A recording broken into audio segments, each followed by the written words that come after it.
तो कहानी की शुरुआत होती है डॉक्टर एंड्रयू को दिखाते हुए, जो इस टाइम अमेरिकन है और वो काफी दुखी नजर आ रहे थे क्योंकि उनका मरीज जो कि दिल का ऑपरेशन न होने की वजह से मर चुका था। तभी यहाँ पर डॉक्टर एंड्रयू का साथी आकर उनको बताता है कि एक टेररिस्ट ग्रुप जो कि अमेरिकन को पकड़ना चाहता है, वो लोग इस एरिया में भी घुस आए हैं, यानी कि आपका भी यहाँ पर होने का पता चल गया है उनको। ये सुनते ही डॉक्टर एंड्रयू सीधा जाते हैं अपनी वाइफ के पास, जो कि वो एक टीचर हैं और दिल के काफी अच्छी इंसान है। वो अफ्रीकन बच्चों को पढ़ाती हैं और इंसानियत की मदद करना चाहती हैं। डॉक्टर एंड्रयू उनसे कहती है कि हमें यहाँ से जाना पड़ेगा, हम मजीद यहाँ पर नहीं रह सकते क्योंकि टेररिस्ट ग्रुप हमें मार डालेगा। लेकिन अभी भी उनकी वाइफ यही कह रही थी कि हम ये सब ठीक नहीं कर सकते, क्या हम टेररिस्ट से बात नहीं कर सकते, उन्हें समझा नहीं सकते, हो सकता है कि हालात ठीक हो जाएं। इस पर एंड्रयू कहता है कि मेरा मेडिकल का सामान चोरी हो गया, मेरा एक मरीज मर चुका है, तो अफ्रीका के हालात कभी भी ठीक नहीं हो सकते, यहाँ से चलना ही हमारे लिए बेहतर है। तब वो लोग यहाँ से निकलकर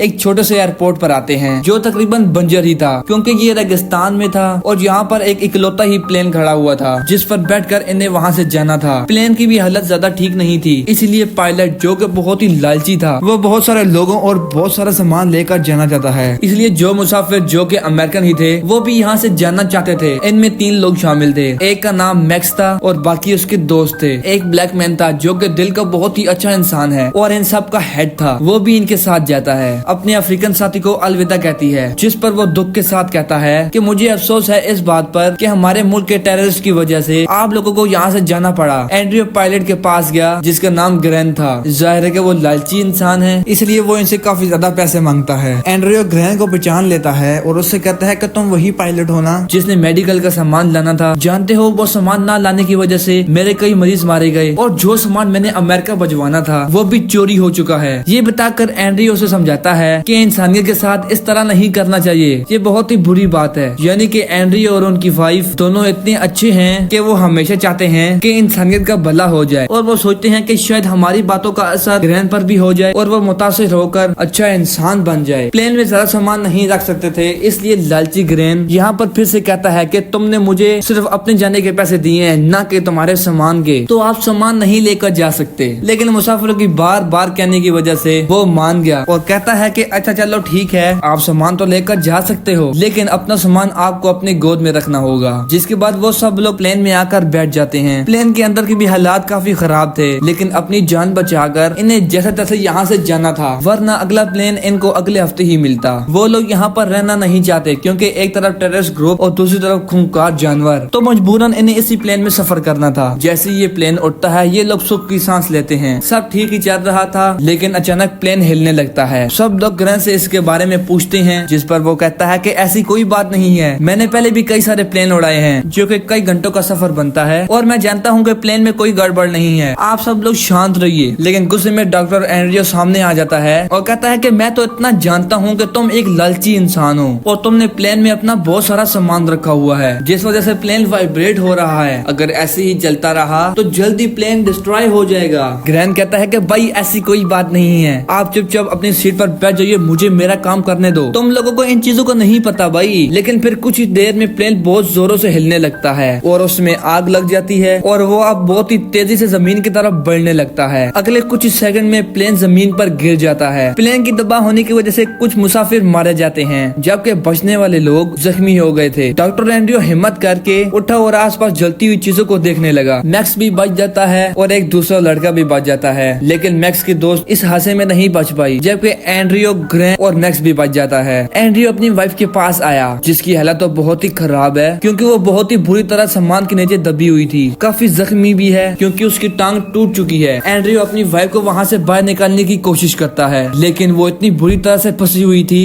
कि लाख कोशिश करने के बाद भी नहीं निकल पाती। ये देखकर ग्रैन कहता है वो नहीं निकल पाएगी, जोर मत लगाओ बल्कि सामान को उतारो, और हाँ तुम्हारी वाइफ तकलीफ में है तो ऐसा करो कि इसे थोड़ी सी शराब पिला दो। एंड्रयू बहुत ही गुस्सा हो गया, वो कहता है कि मुझे ये चीजें पसंद नहीं है, तुम अपनी बकवास बंद करो, मैं जानता हूँ कि मुझे क्या करना है, तुम यहाँ से चले जाओ और ये प्लेन भी तुम्हारी वजह से ही क्रैश हुआ है। नेक्स्ट अपने दोस्त की लाश को प्लेन के पास ही दफन कर देता है ताकि जंगली जानवर उसकी लाश को ना खाएं और ये लोग देखने लगते हैं कि हमारा प्लेन तबाह कहाँ पर हुआ है। तभी इन्हें पता चला कि ये लोग बहुत ही खतरनाक एरिया में फंस चुके हैं जहाँ पर रहते हैं आदमखोर जानवर। ये लोग सोचते हैं कि दिन में तो हम सेफ हैं क्योंकि ये जंगल रेगिस्तान में है, दिन में गर्म होने की वजह से जानवर शिकार नहीं कर सकते, लेकिन जैसे ही रात होगी तो इनका बचना मुश्किल हो जाएगा। तो इसलिए इन्हें बहुत ही जल्दी कुछ करना होगा। अब डॉक्टर एंड्रयू को छोड़कर बाकी तीनों लोग प्लान बनाते हैं कि हम करीबी गांव जाएंगे, जो कि यहाँ से लगभग 20-30 किलोमीटर दूर है। ग्रैन कहता है कि हमें साउथ ईस्ट की तरफ जाना चाहिए क्योंकि गांव वहीं पर होगा। इस पर मैक्स कहता है कि नहीं, वो रास्ता गलत है, हमें साउथ वेस्ट की तरफ जाना चाहिए क्योंकि मुझे यकीन है गांव उस तरफ होगा। लेकिन ग्रैन उसकी बात नहीं मानता और क्योंकि उसके पास इस टाइम गन है तो वही सबका बॉस था और कहता है कि अगर तुम लोगों को अपनी जान प्यारी है तो मेरे पीछे आओ। वो एंड्रयू को भी अपने साथ चलने को कहता है, लेकिन उन्होंने मना कर दिया क्योंकि वो अपनी जख्मी वाइफ के पास रहना चाहता था। सब लोग काफी एंड्रयू को चलने के लिए कहते हैं। एंड्रयू की वाइफ कहती है कि हमें अपनी किस्मत पर यकीन है, हमें गॉड पर भरोसा है कि वो हमें जरूर बचाएंगे। एंड्रयू भी अपनी वाइफ से बहुत ही प्यार करती है तो किसी भी सूरत उसे अकेला छोड़कर नहीं जाएगी। वो अपने साथियों को कहते हैं कि अगर गाँव कुछ दूर की फासले पर है तो तुम वहाँ से मदद ले आना, तब तक मैं यहीं पर रुकता हूँ और अपनी वाइफ का ख्याल रखूंगा। इसके बाद वो लोग गाँव की तरफ अपना सफर शुरू कर देते हैं, जबकि एंड्रयू और उनकी वाइफ टूटे हुए प्लेन में बैठकर मदद आने का इंतजार करने लगते हैं। उनकी वाइफ पूरी तरह ही हिम्मत हार चुकी थी। ऐसा लग रहा था या तो वो मदद का इंतजार कर रही है या फिर मौत का। इसके साथ ही जंगली जानवर इनके करीब आना शुरू हो जाते हैं। बेशक दिन है, वो जानवर इनको देख सकते थे। उधर ग्रैन और बाकी सब इस रेगिस्तानी इलाके में गुम हो जाते हैं। चलते चलते उन्हें आधा दिन हो गया था, लेकिन वो अभी तक गाँव नहीं पहुँचे थे। थकावट से उनकी हालत बहुत ही खराब है। प्यास की शिद्दत से वो जमीन पर गिर पड़ते हैं, एक कदम भी आगे नहीं बढ़ा सकते। तब ग्रैन उन्हें पानी पिलाता है और ये लोग अपनी आखिरी पहाड़ी की तरफ बढ़ने लगते हैं। पर ये क्या, इन्होंने देखा कि इतना सफर काटने के बाद इतना हम आए हैं लेकिन आगे भी बस रेगिस्तान ही है। वापसी का रास्ता भी इन्हें मालूम नहीं होता, यानी वो बहुत ही बुरी तरह से यहाँ पर फंस चुके हैं। ये देख के मैक्स ग्रैन से गन छीन लेता है और उसे कहता है कि देखो हम तुम्हारी वजह से यहाँ पर फंस गए, जल्दी मर जाएंगे। सबको गन दिखाकर कहता है कि आप सबको उसी रास्ते पर चलना होगा जिस रास्ते पर मैं कहूँगा। लेकिन बाकी लोग ग्रैन के साथ ही रहना चाहते थे। वो लोग सोचते हैं कि जिस रास्ते से हम आए हैं अगर इसी पर चल दें तो अपने प्लेन के पास वापस पहुंच सकते हैं और फिर दूसरी डायरेक्शन में जाकर हम गांव में भी पहुंच जाएंगे। इसलिए वो वापस की तरफ जाने लगते हैं, जबकि मैक्स अकेला ही अपने रास्ते की तरफ चल पड़ता है। वो लोग बहुत ही मुश्किल से अपने भारी कदमों के साथ प्लेन के पास पहुंच ही जाते हैं। इन्होंने देखा तो हर तरफ खून ही खून फैला हुआ था। एंड्रयू और उनकी वाइफ भी गायब है। प्लेन पर शेर के पंजों के निशान भी होते हैं, जिसे ये लोग समझ जाते हैं इसका मतलब कि शेर ने उन दोनों का शिकार कर लिया और वो उन्हें खा गया। इन्हें उनकी मौत से अफसोस तो हुआ, पर वो ये सोचकर काफी घबरा गए कि इसका मतलब शेर दिन में भी एक्टिव है और शिकार कर सकता है। तो ये लोग बचने का रास्ता ढूंढने लगते हैं। तभी यहाँ पर अचानक घबराया हुआ एंड्रयू आया। वो ग्रैन को गले से पकड़ लेता है क्योंकि सबको लग रहा था इस सारी वजह के पीछे ग्रैन ही है। एंड्रयू का मानना था कि ग्रैन ना तो ज्यादा सामान लोड करता तो ना ही प्लेन तबाह होता। एंड्रयू ग्रैन को मार ही देता कि एक लड़का गन चला देता है, जिससे एंड्रयू दूर जाकर गिरे और ग्रैन बच जाता है। तभी इन लोगों को पता चलता है ग्रैन जो कि हैवी सामान लेकर जा रहा था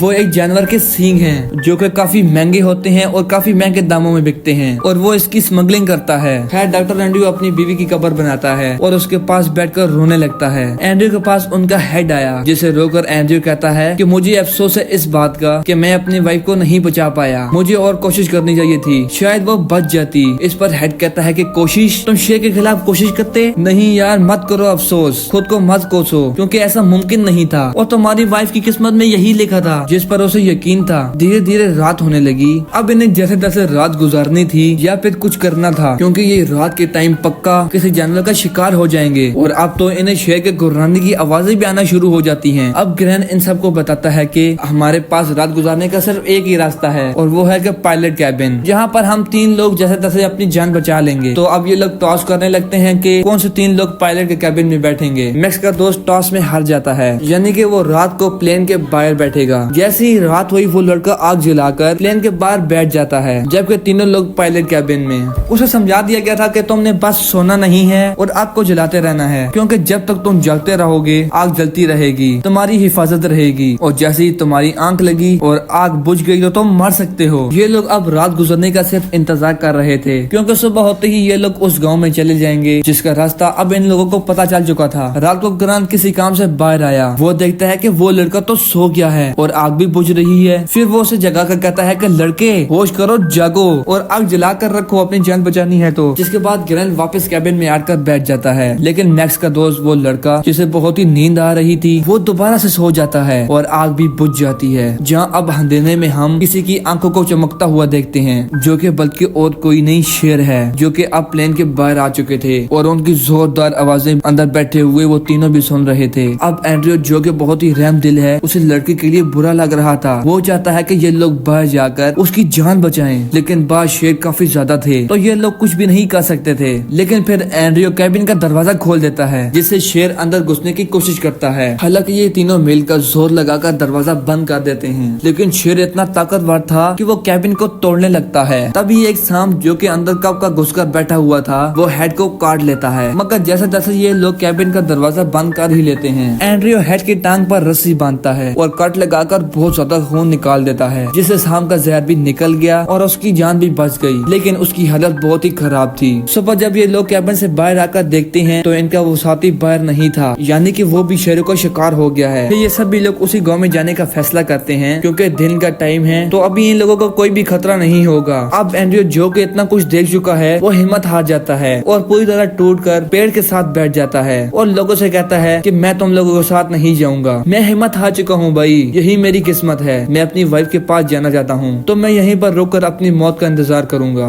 मैंने आज लोगों को शेर का खाना बनते हुए देखा है और ये चीज मुझे बर्दाश्त नहीं हो सकती। जबकि बाकी लोग गाँव की तरफ निकल पड़ते हैं। ये लोग कुछ दूर गए ही थे कि अचानक सामने से एक गाड़ी को आता हुआ देखते हैं। उसे देखकर ये लोग काफी खुश हो गए। एंड्रयू भी उठ खड़ा हुआ। ये सोचते हैं कि हम भी और एंड्रयू भी बचा लिया जाएगा, तो गाड़ी को अपनी तरफ बुलाने के लिए आवाजें लगाना शुरू हो जाते हैं। मगर ये क्या, हम देखते हैं कि वो गाड़ी सीधा आकर एंड्रयू के पास रुकी, जिसमें और कोई नहीं बल्कि वो टेररिस्ट ग्रुप होता है जो कि अमेरिकन को ढूंढ रही थी। वो अब एंड्रयू को मारने लगते हैं और एंड्रयू से पूछते हैं कि तुम लोग हमारी जमीन पर क्या कर रहे हो, हमारी चोरी करने आए हो ना, तुम हमारा सामान चुरा कर अपने देश जाकर बेचते हो। ये सुनकर ग्रैन और हेड सामने आए। वो उसे कहते हैं कि अरे ये तो डॉक्टर है, इन्होंने कुछ भी नहीं किया, ये तो आप लोगों की मदद के लिए आए थे और अब ये लोग वापस जा रहे थे, आपको इन्हें नहीं मारना चाहिए। लेकिन तभी उन टेररिस्ट को प्लेन से उन जानवर के सींग नजर आ जाते हैं, जिससे उनको और ज्यादा गुस्सा आ जाता है। वो एंड्रयू को कहते हैं कि तुम एक स्मगलर हो और हमारी जमीन से सामान चुरा कर अमेरिका जाकर स्मगलिंग करते हो, और इसलिए वो फिर से एंड्रयू को मारने लगे। तभी ग्रैन बोलता है कि ये मेरा प्लेन है और ये सारा सामान मेरा है और स्मगलिंग मैं करता हूँ, इसने कुछ भी नहीं किया। ये सुनकर वो कहते हैं कि ग्रैन, इसका मतलब कि हमें तुमको मार देना चाहिए। हेड कहता है कि क्यों क्यों मार देना चाहिए, क्यों, तुम कोई टेररिस्ट हो, तुम तो इस जमीन पर रहने वाले एक इंसान हो और हम तुम्हारी कदर करते हैं। हेड को लग रहा था कि वो टेररिस्ट इसकी माइंड को बदल देंगे और वो उसके चेहरे पर गोली मारकर ये साबित करते हैं कि हाँ, हम वाकई टेररिस्ट हैं और हमें इंसानों पर रहम नहीं आता और हमारा कुछ भी नहीं हो सकता। जिसके बाद वो इनके साथ काफी बुरा सलूक करते हैं और एक टेररिस्ट ट्रक लेने चला जाता है जो कि वो इन्हें भी अपने साथ ले जाएं और खूब इनके साथ बुरा सलूक किया जाए। अब दो टेररिस्ट यहीं पर रुके थे। उनमें से एक एंड्रयू को कहता है, अच्छा चलो तुम्हारे साथ एक गेम कर लेते हैं, मैं 10 तक गिनूंगा और तुम्हें भागना होगा, 10 के बाद ही मैं गोली चलाऊंगा, ठीक है ना? शाबाश, अब तुम खड़े हो जाओ और भागो भागो भागो। लेकिन एंड्रयू नहीं भागता, वो तो कब का हिम्मत हार चुका था, तो उसे क्या जरूरत है भागने की। टेररिस्ट को इतना गुस्सा आया कि वो पानी दिखाकर उन्हें चिढ़ाने लगा, उन पर हंसने लगता है। जब टेररिस्ट को एहसास हुआ कि ये लोग पूरी तरह से हिम्मत हार चुके हैं तो वो उनसे दूर प्लेन के साथ टेक लगाकर बैठ जाते हैं। कुछ देर के बाद उनकी आंख लग जाती है, लेकिन ग्रैन एंड्रयू को कहता है कि मैं एक फाइटर हूँ, इतनी आसानी से नहीं मर सकता। जो कहकर वो बहुत ही धीरे धीरे से टेररिस्ट के पास जाता है। वो जैसे ही टेररिस्ट से गन छीनता, टेररिस्ट को होश आ गई। वो जैसे ही गन को ट्रिगर करता है तो पता चला कि गन में गोलियां ही नहीं है। दूसरा टेररिस्ट भी जाग गया, लेकिन इससे पहले कि वो ग्रैन पर शूट कर देता, एंड्रयू से काबू करके गन छीनने की कोशिश करता है। इस चक्कर में गोलियां चलने लगी और दोनों टेररिस्ट मारे जाते हैं। तभी ग्रैन एंड्रयू से कहता है कि देखो, हमने इन दोनों को मार दिया है तो तुमको मेरे साथ चलना होगा, तुम्हें अपनी वाइफ का सपना पूरा करना होगा और मुझे सुधरना है। मुझे एक मौका दो ताकि मैं अपने गुनाहों की माफी मांग सकूं। तो अब चलो मेरे साथ, मैं तुम्हारी मदद करके तुम्हें शहर तक ले जाऊंगा जहां पर तुम हजारों मरीजों की मदद कर सकते हो। इसलिए एंड्रयू उसके साथ चल पड़ता है, लेकिन उसकी हालत बहुत ही खराब थी। ये लोग जैसे तैसे आगे बढ़े। ये गाँव के करीब ही थे और इनके सामने पत्थरों की छोटी सी पहाड़ी थी जिसे पार करके इन्हें उस पार जाना था। अब ग्रैंट बहुत ही मुश्किल से एंड्रयू को ऊपर चढ़ाता है, लेकिन ये क्या, उसने देखा कि सामने से खून का शेर आ रहे हैं। ये लोग पहाड़ी पर ही थे, इसलिए शेर इनकी खून की स्मेल करते हुए पहाड़ी की तरफ आने लगता है। लेकिन क्योंकि वो लोग पहाड़ी के ऊपर थे तो शेर इन्हें देख नहीं पाता और वहाँ से वापस जाने लगते हैं। लेकिन तभी उन दोनों के ऊपर परिंदे मंडराने लगते हैं। हवा का रुख बदला और शेर को फिर उनकी स्मेल आना शुरू हो गई। वो फिर से इस तरफ आने लगे। एंड्रयू के ऊपर एक बिच्छू चढ़ गया जो कि उसके चेहरे पर आ जाता है और एंड्रयू बिल्कुल खामोश रहा। बिच्छू को जैसे ही गिरन हटाने लगा तभी एक पत्थर नीचे गिर जाता है, जिससे शेर को कंफर्म हो गया कि मेरा खाना ऊपर ही है और वो जोर लगाकर ऊपर चढ़ने लगता है। ग्रैंड ये देखकर एंड्रयू को खून अपने साथ लगाना शुरू हो जाता है और एंड्रयू से कहता है कि देखो, मैंने अपनी जिंदगी में बहुत सारे बुरे काम किए हैं और आज मैं उन गुनाहों को धोना चाहता हूँ। मैं खून लगाकर शेरों के पास जाऊंगा, अपनी कुर्बानी देकर तुम्हारी जान बचाऊंगा ताकि शेर मेरा शिकार कर ले और तुम्हें भागने का मौका मिल जाए। तुम वादा करो कि तुम यहाँ से उठोगे और गाँव जरूर जाओगे। ये कहते हुए चिल्लाता हुआ ग्रैंड पहाड़ी के ऊपर आया और वो ऊपर से नीचे कूद जाता है। शेर तुरंत उसके पास आकर उसका शिकार कर लेता है। इसके बाद एंड्रयू जो कि गांव की तरफ बढ़ने लगा, काफी दूर तक चलने के बाद वो नीचे गिर जाता है। उसे प्यास लग रही थी, तभी वो सामने से 2 जानवरों को आते हुए देखता है जो कि उसे खाने आ रहे थे। ये देखकर एंड्रयू आसमान की तरफ देखकर बोलता है, क्या मेरी किस्मत में बस यही लिखा हुआ था कि ऐसे फजूल मुर्तब खोज जानवरों के हाथों में मरूं? अगर मेरी मौत ही लिखनी थी तो कम से कम मेरी मौत शेर के हाथों तो होती। ये बोलकर एंड्रयू फुल हिम्मत के साथ खड़ा होता है। वो जानवर भागकर एंड्रयू की तरफ आने लगते हैं, लेकिन अचानक बादल गरजने की आवाज आती है और वो जानवर वहाँ से भाग जाते हैं। तभी बारिश होने लगी। एंड्रयू वहीं जमीन पर लेटकर बारिश का पानी पीने लगा और अपनी प्यास बुझाता है, जिसके बाद वो बेहोश हो जाता है। इसके बाद जब एंड्रयू की आंखें खुली तो उसके सामने उसका वही साथी था जिसने एंड्रयू को आकर टेरेस का बताया था। वो उसे सहारा देकर एंड्रयू को उठाता है और उसकी जान बचाकर वहाँ से ले जाता है। यानी कि एंड्रयू अब सेफ था और उसकी किस्मत में जिंदा रहना लिखा हुआ था, क्योंकि उसने आखिरी टाइम में हिम्मत से काम लिया था। तो दोस्तों, आप भी हिम्मत से काम लो और सब्सक्राइब का बटन दबा दो और लाइक भी जरूर करना है।